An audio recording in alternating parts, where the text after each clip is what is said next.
Islam Makhachev has a chance to become the undisputed GOAT if he clears out the welterweight division. Islam was the reigning, defending lightweight champion, winning an insane 15 fights straight with 5 title fight victories before he even moved up. That alone puts him as one of the best in the history of the division. After he defeated Jack Della Maddalena at UFC 322, he was able to become a 2-division champion. The thing is, welterweight is currently stacked with a bunch of new talent wanting their shot at the champ.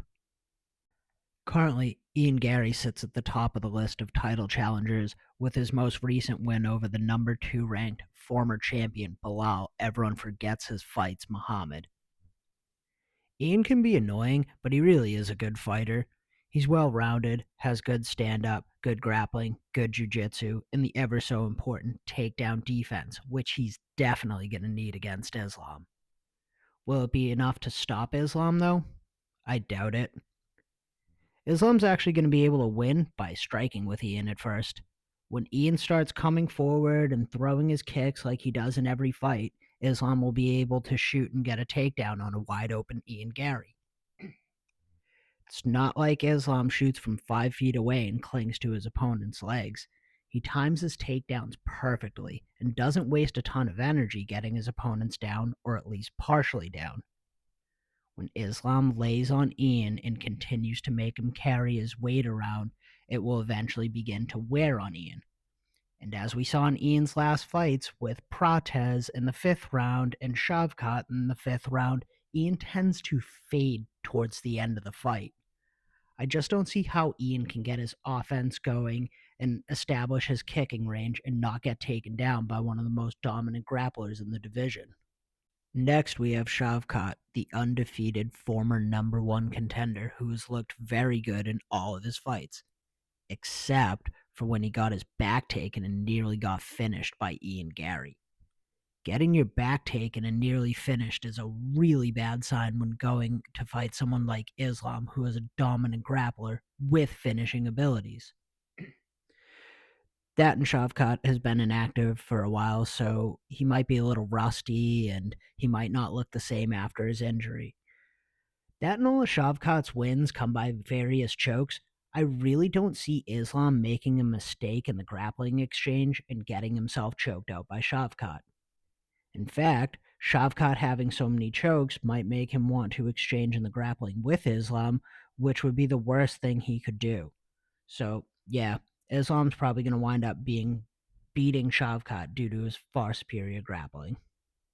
His potential next title challenger is the undefeated Michael Morales, fresh off his knockout at UFC 322 against Sean Brady. Brady himself is a good wrestler, but he's slow, hittable, and nowhere near the level of Islam. Don't get me wrong, Morales is undefeated and on an absolute tear, knocking out most of his opponents out. He does have a couple decisions, though. The thing is, they're all against lower level competition or an older, smaller Gilbert Burns. Side note, Gilbert fights like an absolute dipshit 90% of the time because he chases knockouts instead of using his incredible jiu-jitsu. But yeah, Morales is good, but I don't think he can stop the takedowns and keep the fight on his feet. He looked pretty scared against Sean Brady and had his head well over his lead leg because he was too worried about Sean Brady shooting in. That Morales is so zesty. It would be utter haram for Islam to lose to a guy like that. So, on that alone, there's no way Morales will be able to beat him. Another standout in the welterweight division coming off his own super impressive knockout at UFC 322 is Carlos Prates. Prates has incredible power and can put anyone out, including Islam. I don't even question that. The thing is, will he be able to? Doubtful. Prates likes to march people down, get his kicks going, his knees to the body, and eventually look to throw that straight left that he keeps catching everyone with. The problem is, when you try to march someone down and they can just shoot in on you and take you down super easily, it'll be a problem for Prates.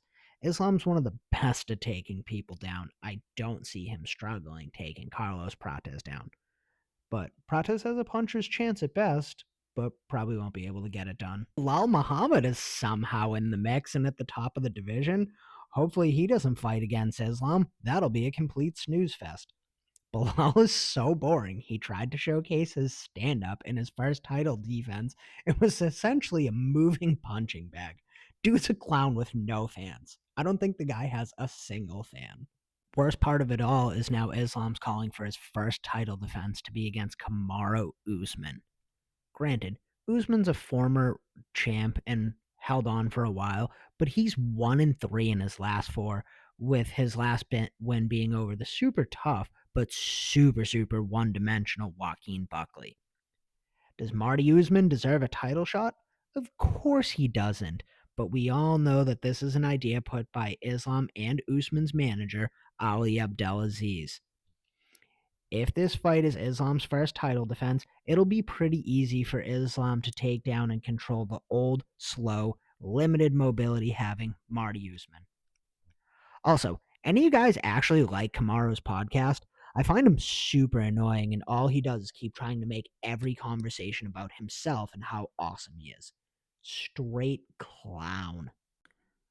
Okay, let's not forget the title challenger everyone wants to see fight Islam, and that's Ilya El Matador Tuporia.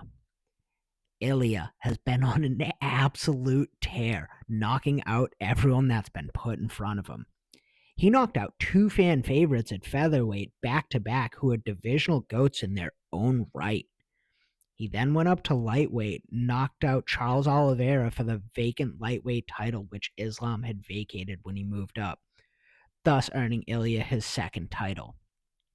Those three knockouts turned Ilya into a fan favorite or potential villain because he knocked out one of your favorite fighters. With Ilya's power, he has a real chance of putting Islam out cold, snoring in the center of the octagon. He really does have a chance to put Islam out cold. That being said, Islam is huge compared to Ilya. Ilya is tiny.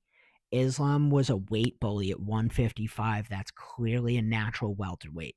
You could tell when he moved up, he should have always been at 170.